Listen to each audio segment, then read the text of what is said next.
Alright everyone, welcome back to Fire Emblem Three Houses. So yeah, Miklan just turned into a giant monster because this is what happens when you don't have a crest and wield a sacred relic. So that for me was such an interesting part of the game because I thought it was just a case of, oh, he doesn't have a crest, he's just being a dick. But it's like, no, there's a real repercussion to trying to do stuff you're not allowed to with a crest. You turn into a massive monster and it's a really dark moment and I absolutely love it. But the monsters in Three Houses, they're a nice idea and cool, but the game really goes overboard with them. This bit, it's fine because it's one fight, but they go so overboard with the monsters because the monsters have they have a minimum of, I think, 2 health bars. This one has 3. They can do AoE attacks. There is ways to beat them. That's what the Gambits come in. The Gambits really fuck up the monsters because they can't retaliate and it breaks their armor, so it makes them really susceptible to attack. But it is, the fight is extremely epic, this fight, and I really like it, but at the same time, you want to be really careful. You want to make sure you can either KO the monster in one go or have people that can most definitely, without question, hold their own against it. So if they can't do that, don't even bother. Not in the slightest. Otherwise, you're just gonna lose. Because the monsters are pretty powerful. And there's multiple variations. There's these beasts. There is wolves. And I've seen bird versions. The bird versions I find easier just because they're weak to bows as well. But generally, you just want to be very, very, very careful. Again, make sure you know what you're doing, make sure you've got enough gambits, and make sure you try and get their health down as much as possible, but don't go overboard if it means you know a unit's going to get really badly damaged. So, yeah. You just want to be very careful here. Oh yeah, like I said, the thing will teleport you. But this first fight is really, really good. Surface's Paralog is the worst example, because that has a really, really, really bad thing where there's just so many of them and they respawn. It's the worst. But this one fight, it's one of my favorite moments in Three Houses. It's such a great battle. I think it's incredible. So yeah, he's going after him. Does he double or critical? No, it just doubles. But then, well, Gilbert goes in and fights and loses. Spoilers. But at the very least, he just retreats. He doesn't die. Yeah. So there's a... Oh, wait, okay. Maybe he doesn't lose. No, that's a critical. Yeah, he does lose. So just be careful of these monsters. But that's where the Gambits are so useful, because the Gambits not only deal a lot of damage, but they also, they can paralyze, they can stun, they can do a lot to him. So, yeah, I think I go first with the Gambit. Yeah. So a lot of this is just me using Gambits trying to break through his defenses. Also, I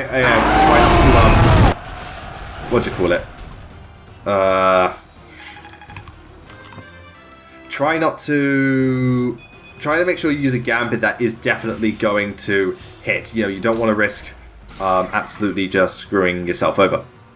Oh my, so yeah. Okay, but now we've got Hubert just assisting with his Gambit. So the Gambits can really help because they can debuff, they can break armor.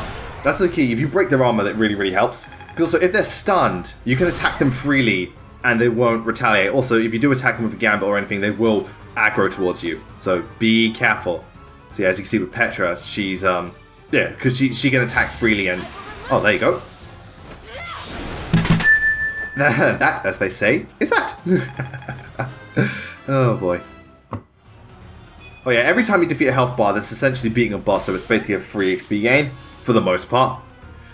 But yeah, also, if you do keep... Unfortunately, if the units get really bunched up, you will have to deal with the fact that it can use an AoE attack. It might miss, but at the same time, it's still very possible that you'll get hit. So yeah, be careful. Be very, very careful. Because it is just crazy. Absolutely crazy. Yeah, so I don't know who's... Yeah, he's Edelgard. So yeah, that's his AoE attack. I think there's a point... No, it's just spikes or something? I can't remember. But it missed, so that was all for naught. So ideally, you can take down, usually 1 health bar in a go. Yeah. But just keep at it, and make sure you've got enough Gambits restored. And make sure all your team has a Gambit. Yeah. I mean, again, it's fun for one fight, but when the game likes to pepper these throughout the entire, an entire map, so you get multiple of them, that's when it gets really fucking tiring. It's just stupid. There he goes. Ferdinand got him. And level up for good old Fruity. Ooh, that's very nice. That is, honest to God, very nice. So now he's on his last health bar. I think he also learnt, like, maybe Death Blow or something like that? I don't know.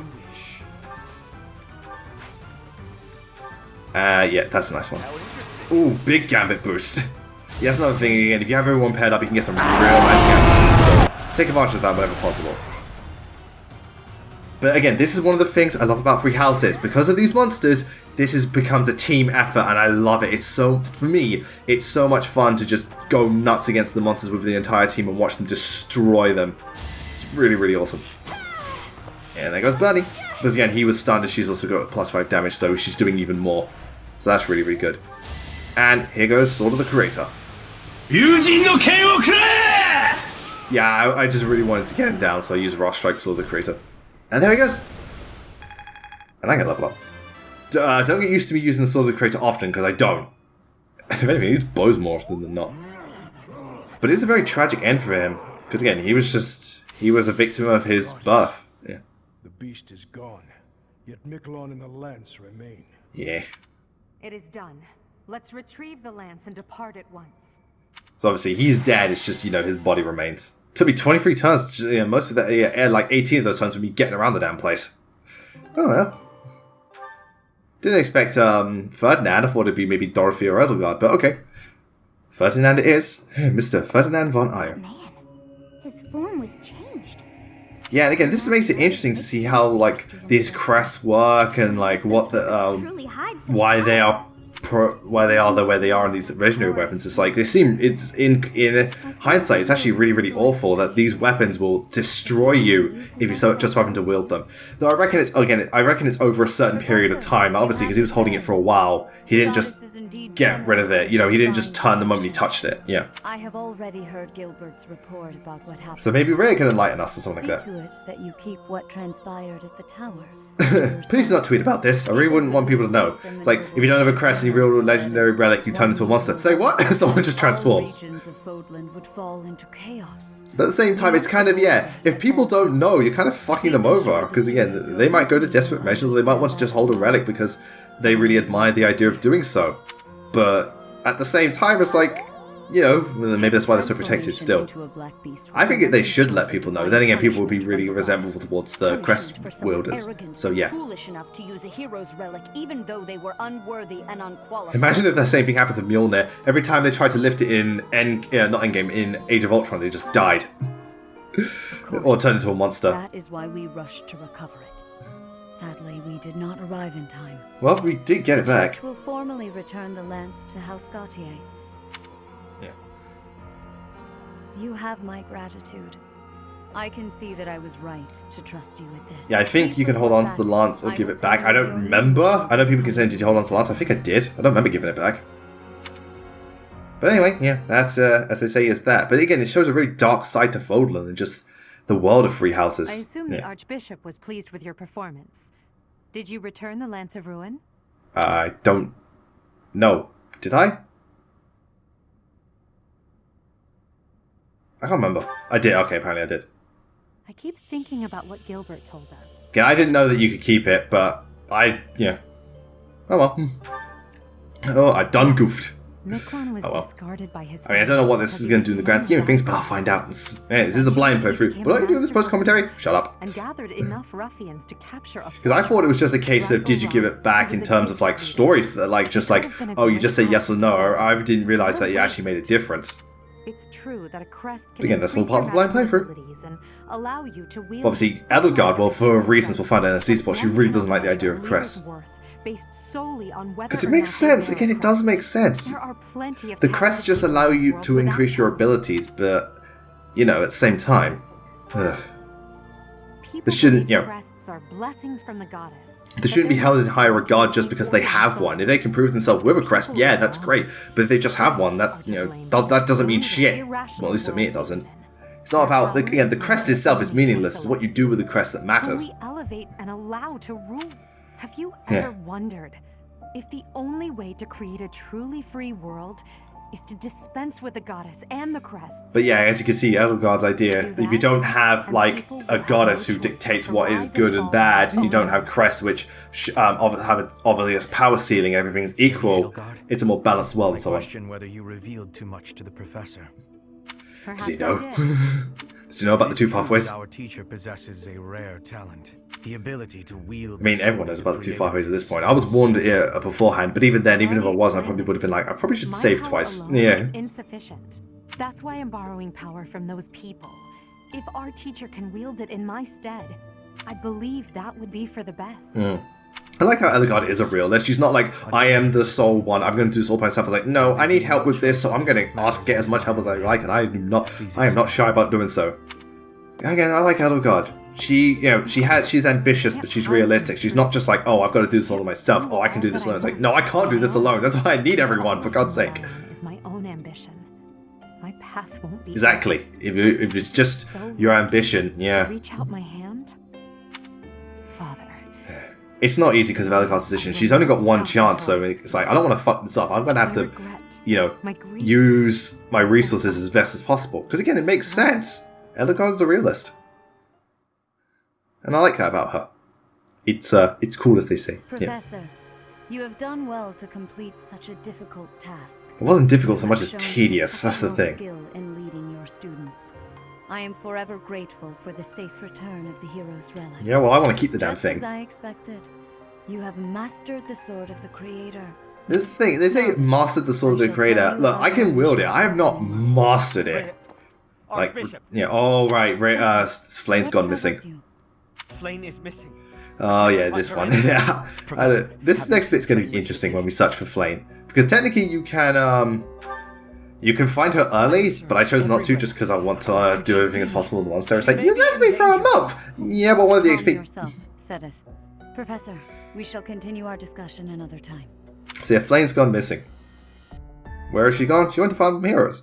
She got summoned. Well, actually, Flame's not even in any of the banners at the moment, so yeah. Part 1. So yeah, Rumors of a Reaper. Gee, I wonder who's going to be in this chapter. Horsebow Moon. Rumors of a Reaper. So yeah, that was, so obviously this one's just a bit more personal. It's like, well, we see more of the Death Knight and so on later on. But this one's just a bit more personal, whereas the other one was more world-focused. So, we're just gonna... Gratefully embracing How do I put this? once again provided. The men venture into the wilds with horsebow. Apologies. Sorry, it's late when I'm recording this. So I'm a little bit tired. Yeah. So yeah, there's no parallels. There's a giant beast battle. I don't remember if I recorded that. Oh yeah, September 2nd, that's when I was born. I'm recording this on September the 3rd, ironically. So yeah. So yeah, we're looking for Flame because, god damn it, we need to find her. Already aware. Sedith's younger sister. At present, all we know for certain. I don't remember if I do show off the is he has giant not left. monster battle, because again, I only show off maps that you haven't seen yet. So if it's a map you haven't seen, then I'll show it off if it's a skirmish. But if it is, even if it is a giant monster fight, I won't. So I can't remember at this point. We'll have to wait and see.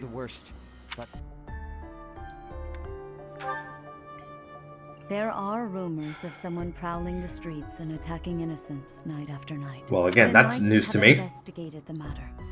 They have not discovered any remains, nor have they found any. The people are panicked.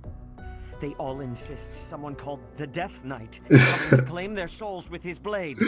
Yeah, well, the Death Knight would be scary until you realise how Siphi is a thing. By such a fiend. Sedith, recall that impatience begets error.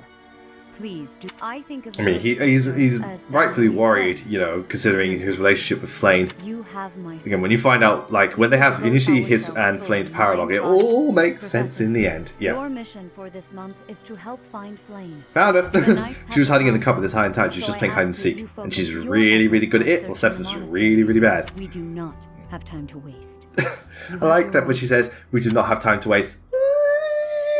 Flame has gone missing. Kinda do. Most unsettling. It doesn't Even seem I likely think she's that adorable. simply got And I'm a lost. snake.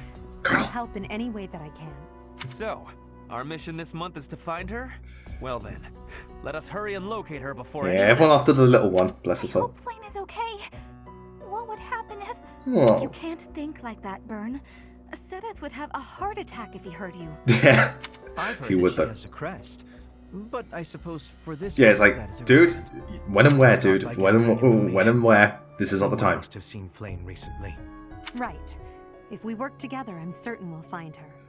Just keep an eye on her social media. I like how Petra and Casper have Petra and Casper have nothing to say. So yeah, we're gonna, I think, explore the monastery. But how much of this pie is left? I can't remember. Oh, Petra's birthday. I was like, we're having a tea pie. Oh, right, so yeah, I think that's all that's left is the tea pie. You have my thanks for giving me your spare time. There, she is very lovely. I have gratitude. Lovely person, very interesting story. Also positioned within the Black Eagles, lovely personality, just lovely interactions. Petra's just lovely straight up. 100% lovely.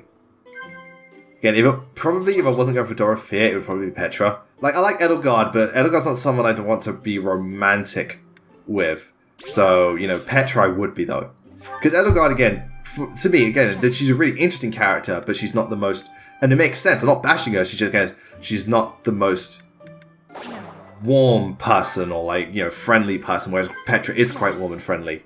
And, you know, and whereas Bernadette is just adorable, so you want to, you know, thingamajig. Yeah, again, 2 out of 3 is pretty good. So, yeah. I will be waiting happily for you to be inviting me again. So who knows, my second Black Eagles run, I may support Petra. Or hell, because I'm running too fast, I might support different people. So yeah. Oh no, he could become one, but Ferdinand's becoming a Cavalier. Because god damn it, I just really wanted to make him one. Good dexterity, pretty solid build, make him a Cav. All is good, all is good.